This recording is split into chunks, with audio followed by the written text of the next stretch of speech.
Donc aujourd'hui, dans le cadre de notre cours de contrôle de gestion, nous allons attaquer une nouvelle partie, et c'est le cas de le dire, puisqu'il s'agit de ce qu'on appelle classiquement une nouvelle méthode de calcul de coûts. Je vous rappelle que jusqu'à présent, nous avons vu les méthodes traditionnelles, que sont la méthode des coûts complets, la méthode des coûts variables, la méthode des coûts spécifiques, éventuellement la méthode des coûts directs, la méthode de l'imputation rationnelle des charges fixes et la méthode du coût marginal. Ça, ce sont des méthodes traditionnelles avec, évidemment, leurs intérêts spécifiques pour chacune d'entre elles, répondent à un certain nombre de questions comme nous l'avons vu. Simplement, et on va en parler tout au long de ce cours et du cours d'après, ces méthodes traditionnelles posent des problèmes. Donc, a été inventée la méthode, a été inventée aux États-Unis, la méthode dite ABC. Alors, une petite remarque, ne confondez pas la méthode de ABC, telle que je vais vous l'expliquer là, avec une autre acception des mots ABC, on le verra aussi, c'est en gestion de stock, où pour gérer des stocks, il y a une technique qui s'appelle la méthode ABC par opposition à la méthode dite des 20-80. Donc c'est pas parce que ça s'appelle ABC qu'on mélange tout. Là, il s'agit d'une technique de calcul de coût par la méthode ABC, et on verra plus tard la méthode ABC pour gérer les stocks, qui est tout à fait, qui n'a rien à voir, bien entendu. D'accord ?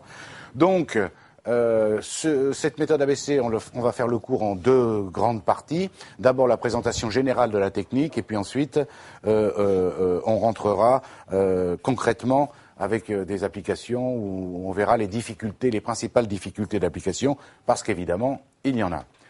Dans ce cours, à proprement parler, donc, on va voir les principes du calcul de coût à base d'activité, d'où le nom ABC, et après, la mise en œuvre de la méthode.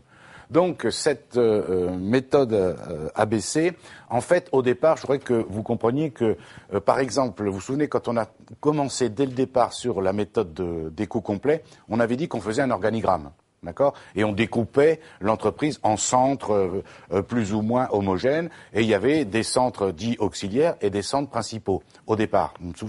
Eh bien, ces centres, évidemment, sont exactement les mêmes que j'utilise la méthode des coûts complets ou la méthode ABC. Ça ne change pas, par essence. D'accord ? La décomposition, le circuit de production, lui, dans tous les cas de figure, c'est le même. Mais, il y a des différences, et les principales différences, c'est que là, avec la méthode ABC, on va plutôt mettre l'accent sur le pourquoi, l'explication des causes des coûts des activités, plus que sur le coût des produits. C'est-à-dire qu'on va plus raisonner en réfléchissant sur le coût d'une activité, plutôt que sur le coût de production d'un article. C'est une autre approche tout à fait différente.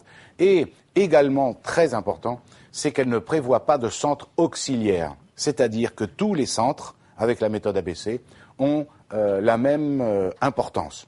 Parce que, en effet, concernant les centres auxiliaires, on va voir que, avec les méthodes traditionnelles, vous ne vous en êtes pas rendu compte, mais on en a quand même parlé, c'est que je vous avais donné un exemple concret en vous disant, imaginez qu'on nous demande de travailler sur le calcul de coûts, chacun d'entre nous d'une même entreprise, qu'on imagine qu'on ait les mêmes compétences, qu'il n'y a pas d'ambiguïté, on a les mêmes informations, et chacun part de son côté, et on revient en disant une semaine après, voilà le coût que nous avons trouvé. Je répète, on fait abstraction des erreurs, on fait abstraction on a tous le même niveau de compétences, etc., etc. Je vous garantis que chacun d'entre nous, on trouvera des résultats différents. D'accord ? Ce qui est quand même une folie dans l'absolu, et des résultats qui peuvent être très différents.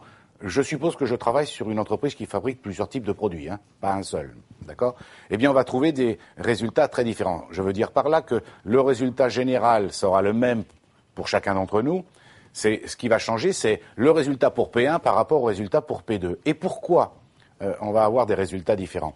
Eh bien, si nous ne nous sommes pas mis d'accord sur, par exemple, comment répartir les centres auxiliaires vers les centres principaux. D'accord ? C'est-à-dire que le centre auxiliaire, un tel, rend tant de pourcents de services à tel autre, soit centre auxiliaire, soit vers les centres principaux. Si on n'est pas d'accord sur les pourcentages, d'accord ? Est-ce que vous comprenez qu'on va avoir des totaux secondaires pour les centres principaux qui vont être différents, par essence même ?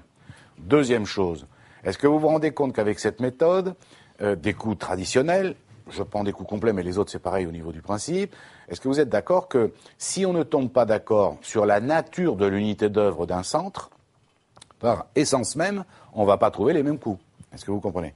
Donc ça fait beaucoup, beaucoup d'écart. Là déjà, on va simplifier, éliminer un certain nombre de soucis de cet ordre, puisque, entre autres, il n'y aura pas de centre auxiliaire, c'est-à-dire que tous les centres, avec cette méthode, ont le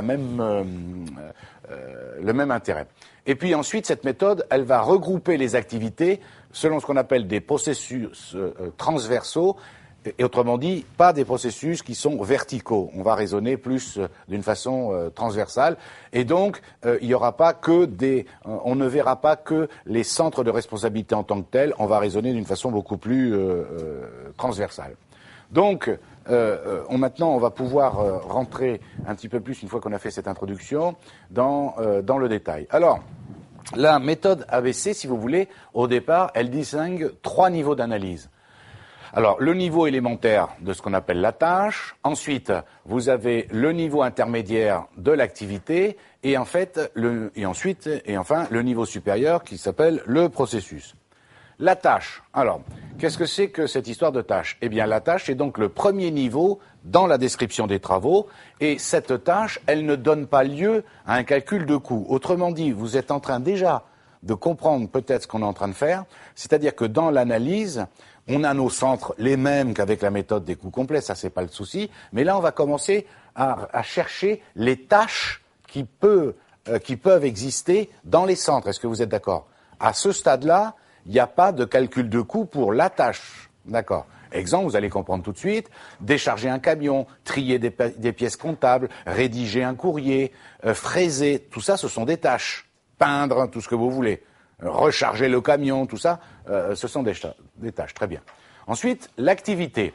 Alors, la méthode ABC, évidemment, c'est pour ça que ça s'appelle comme ça, elle est centrée sur le coût des activités. Et qu'est-ce que c'est qu'une activité? C'est un ensemble de tâches ordonnées et liées entre elles dans un but bien précis, bien entendu. Vous allez comprendre tout de suite. Exemple, le déchargement du camion, la comparaison entre le bon de livraison et le bon de commande, le contrôle de la quantité et de la qualité des matières, le rangement des matières dans le magasin. Ben ça, par exemple, ce sont des tâches, on est bien d'accord, 4 tâches, on va dire, et ces 4 tâches constituent l'ensemble de l'activité réception des livraisons. Ça va, vous me suivez? D'accord? Ça veut dire quoi? Ça veut dire que dans le centre au départ, approvisionnement, il y a ces 4 tâches-là, vous êtes d'accord? Et l'ensemble de ces tâches, ça fait l'activité de réception des livraisons. Ça va? Autre exemple, le fraisage, le rabotage, le perçage sont 3 tâches dont l'ensemble constitue l'activité d'usinage. Autre exemple, la collecte des pièces comptables, leur tri de ces pièces comptables, la passation des écritures, la consultation des comptes, l'édition des balances, ça, ce sont des tâches qui constituent l'activité de comptabilité. D'accord? Alors, la notion d'activité, évidemment, dans cette méthode dite ABC, est à peu près comparable à la notion de section dans le PCG. D'accord? Vous vous souvenez, il y a les centres, les sections dans le PCG. D'accord? Autrement dit, dans la méthode traditionnelle, bien entendu. Le regroupement des tâches. Le regroupement de certaines tâches dans une activité n'est pertinent pour le calcul des coûts que si les différentes tâches interviennent, évidemment, dans les mêmes proportions pour tous les travaux réalisés par cette activité. On peut mélanger, comprenez, plusieurs tâches dans une activité, ça c'est pas le problème, mais il ne faut pas qu'il y ait un déséquilibre trop grand, parce qu'à ce moment-là, si ça arrivait, je fais 2 activités différentes, parce que si je commence à tout mélanger, ça pose un problème. Exemple, la comparaison entre les bons de livraison et de commande, le contrôle de quantité et de qualité s'effectue, est-ce que vous êtes d'accord, de même manière que ce soit pour des livraisons réceptionnées, quelles que soient les livraisons réceptionnées, ça va? On est bien d'accord. Vous comparez des bons de livraison et de commande, le contrôle de quantité et de qualité, quelle que soit la livraison, c'est pareil. Vous voyez, les tâches sont identiques. En revanche, le déchargement des camions et le rangement des matières, c'est pas la même chose selon ce que vous déchargez et selon ce que vous stockez.